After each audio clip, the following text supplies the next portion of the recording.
Hai, kembali lagi bersama Tata Dunia. Kesempatan hari ini Tata Dunia akan membahas fakta menarik tentang negara Korea Selatan.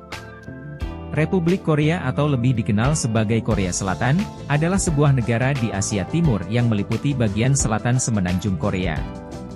Di sebelah utara, Korea Selatan berbatasan dengan Korea Utara, di mana keduanya bersatu sebagai sebuah negara hingga tahun 1948. Laut Kuning di sebelah barat, Jepang berada di seberang Laut Jepang dan Selat Korea berada di bagian tenggara. Negara ini dikenal dengan nama Hanguk oleh penduduk Korea Selatan dan disebut Namchoesn oleh orang Korea Utara. Ibu kota Korea Selatan adalah Seoul. Penemuan arkeologis menunjukkan bahwa semenanjung Korea telah dihuni sejak zaman Paleolitik awal. Sejarah Korea dimulai dari pembentukan Gojoseon pada 2333 SM oleh Dangan. Setelah unifikasi tiga kerajaan Korea di bawah Silla pada 668 M, Korea menjadi satu di bawah dinasti Goryeo dan dinasti Joseon hingga akhir Kekaisaran Han Raya pada 1910 karena dianeksasi oleh Jepang.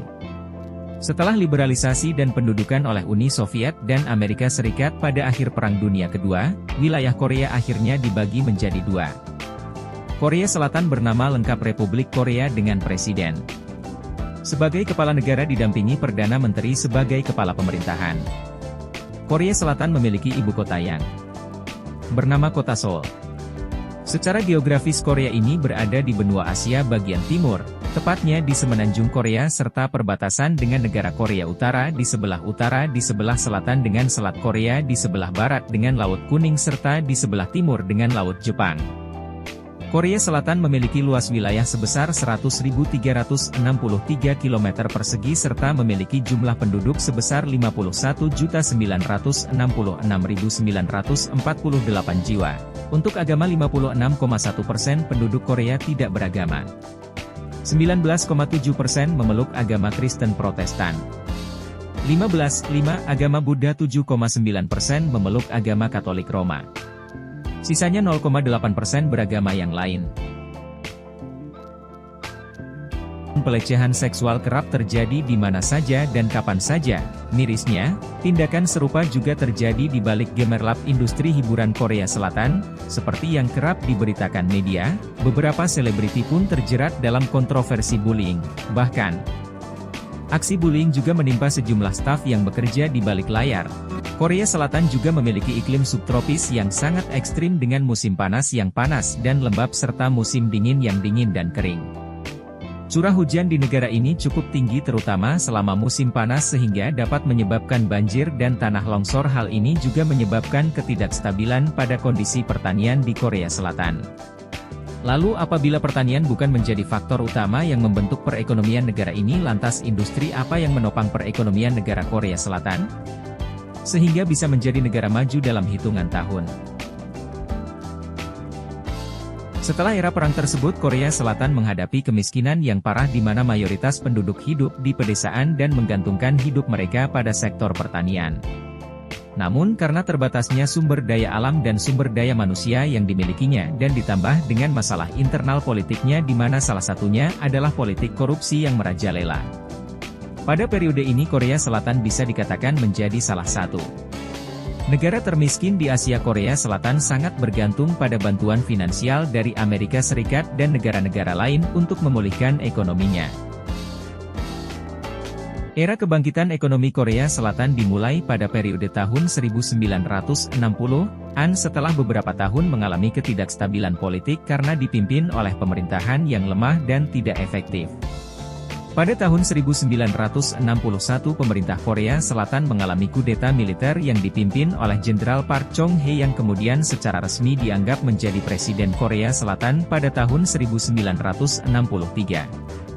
Pemerintah Korea Selatan di bawah kepemimpinan Park Chung-hee mulai menerapkan strategi pembangunan ekonomi yang berfokus pada ekspor. Hal ini dimulai dengan proses industrialisasi dan rencana pembangunan ekonomi 5 tahun. Untuk mendukungnya, Korea Selatan juga mengevaluasi won Korea sebesar 100% dan mengubah sistem nilai tukar ganda menjadi nilai tukar tunggal. Selain itu, karena biaya tenaga kerja yang rendah dan tingkat perekonomian yang masih berkembang, ekspor Korea Selatan berkonsentrasi pada produk tekstil industri ringan. Korea Selatan juga memberlakukan undang-undang promosi modal asing untuk mendorong investasi asing agar masuk ke negara ini. Pemerintah Korea Selatan juga secara intensif menjalin kerjasama dengan negara-negara lain dan terlibat dalam beberapa perjanjian dengan negara-negara tersebut.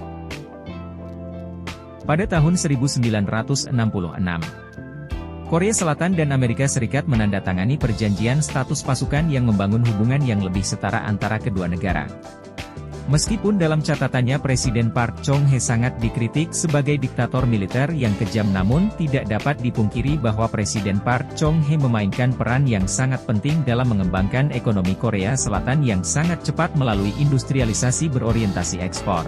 Ekonomi negara ini berkembang secara signifikan selama masa jabatan Park Chung-hee. Pemerintah juga mengembangkan sistem jalan tol nasional, sistem kereta bawah tanah Seoul, dan meletakkan dasar pembangunan ekonomi selama 17 tahun masa jabatannya yang berakhir dengan pembunuhannya pada tahun 1979. Pendidikan tinggi di Korea Selatan dipandang sebagai salah satu batu penjuru kehidupan masyarakat Korea Selatan yang mendasar. Bagi keluarga Korea Selatan, pendidikan dianggap sebagai prioritas tinggi karena keberhasilan dalam pendidikan sangat penting untuk menyalurkan mobilitas sosial seseorang yang pada akhirnya meningkatkan posisi sosial ekonomi seseorang di masyarakat Korea Selatan. Kesuksesan akademik seringkali menjadi sumber kebanggaan bagi keluarga dan masyarakat Korea Selatan pada umumnya. Karena sebagian besar penduduk Korea Selatan memandang kesuksesan dalam pendidikan sebagai pendorong utama mobilitas sosial bagi diri mereka sendiri dan keluarga mereka.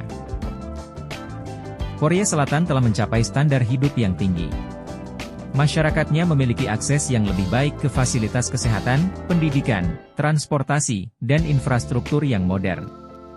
Setelah menjadi negara maju, Korea Selatan menjadi pusat teknologi global. Perusahaan-perusahaan seperti Samsung, LG dan Hyundai telah mencatat kesuksesan global dalam bidang teknologi elektronik dan otomotif. Selain itu, Korea Selatan juga mengalami pembangunan infrastruktur yang hebat, transportasi umum yang efisien dan modern termasuk kereta api cepat dan jalan tol yang luas telah membantu memfasilitasi mobilitas penduduk dan perekonomian negara ini. Selain itu, Korea Selatan juga mengambil langkah-langkah untuk mengatasi masalah lingkungan dengan mengembangkan teknologi ramah lingkungan. Negara ini telah melakukan investasi dalam energi terbarukan seperti tenaga surya dan juga mempromosikan penggunaan kendaraan listrik. Black Day, hari khusus untuk mereka yang lajang. Korea Selatan menawarkan hari istimewa bagi para lajang.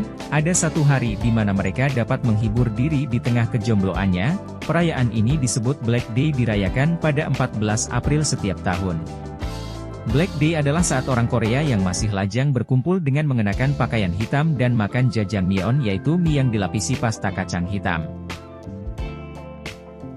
Nah, itu dia fakta menarik tentang negara Korea Selatan.